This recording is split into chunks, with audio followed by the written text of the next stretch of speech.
Assalamu alaikum wa rahmatullahi wa barkatu. Barkanku da sake zuwa ajinmu na koyon lissafi. Last video mun yi multiplication of 3 digits by 1 digit number. Yau muna so mu yi 3 digits by 2 digit number kamar yadda kuke gani. 3 digit by 2 digit number. So shi muke so mu yi yau. Digit uku ake multiplying da digit biyu. So bari mu ɗauki question na farko. Using column form, nan muna da unit tens 100. Nan kuma muna da unit tens. So za mu saka unit tens da kuma 100. So sai mu saka value mu a 6 1 2 multiplied by 24. Kamar yadda kuke gani a last video iya kwaya ɗaya ne, kun ga yanzu kuma sun zama biyu. So wannan shine za mu ɗau wannan mu zagaye, sai mu dawo mu ɗau wannan shi ma mu zagaye. So muka fara ɗaukan wannan 4 times 2. Me nake nufi da 4 times 2? Ina nufin 4 sau biyu. Nan 4 ne yatsu 4, nan ma 4 ne yatsu 4. To idan ka haɗa su sau biyu kaga 8 kenan. Shine abin da ake nufi, 4 sau biyu kaga 8. So wannan ansan mu na nan shine 8, 8 kenan. Nan 4 sau ɗaya, 4 sau ɗaya kuma ai 4 ne dama. So 4 sau ɗaya muna da 4, shi ma mun gama da shi. Sai 4 sau 6, 4 sau 6 kuma fa, nan 4 sau biyu ne yawa mu 8. To ka sake ƙara wasu 4 a kai, kaga ya zama 6 kenan. Ka irga 4 har sau 6 zai baka nawa? 24 zai baka. So kuma nan wajen ƙarshe ne muka zo mu. So kun ga duka 24 namu za mu saka kenan, tunda mun zo mu ƙarshe ne. So mun gama da nan side ɗin, sai mu dawo nan side ɗin. Biyu sau biyu, biyu sau biyu muna da 4. So sai mu sako nan, dama na ce muku za a yi shifting idan kana sakowa. In za mu sake sakowa still da a yi shifting zuwa nan. So biyu sau biyu muna da 4. Biyu sau ɗaya muna da 2. Sannan biyu sau 6, biyu sau 6 muna da 12.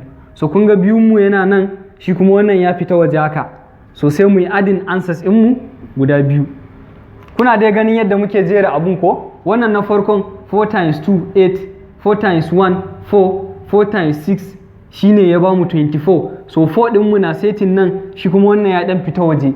Mun gama da shi sai muka dawo nan. 2 times 2 muna da 4, amma bara mu fara daga nan ba, sai mu yi shifting. 2 times 2 muna da 4, 2 times 1 muna da 2, 2 times 6 kuma muna da 12. Shi ma 2 yana setting nan, 1 kuma yana gefe. So yanzu sai mu yi adding din ansan mu. 8 plus 0, kaga 8 din mu ya sako. 4 plus 4, 4 ka hada da 4, kaga muna da 8 kenan. Shi ma sai mu saka 4 ka hada da 2 muna da nawa? 6. Sannan 2 ka hada da 2, 2 ka hada da 2 zai baka 4. Sannan sai wannan ɗayan naka.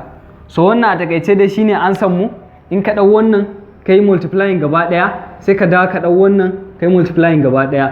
Ka jera first row, ka jera second row, sai ka yi adding ɗinsu ya baka final ansan ka. Akwai expanded form kamar yadda muka yi a bidiyon mu na baya. Wannan shi ma za ka iya amfani da expanded form.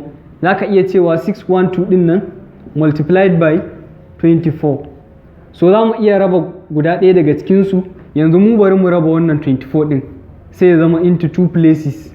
20 plus 4. Idan muka raba shi sai mu ce me?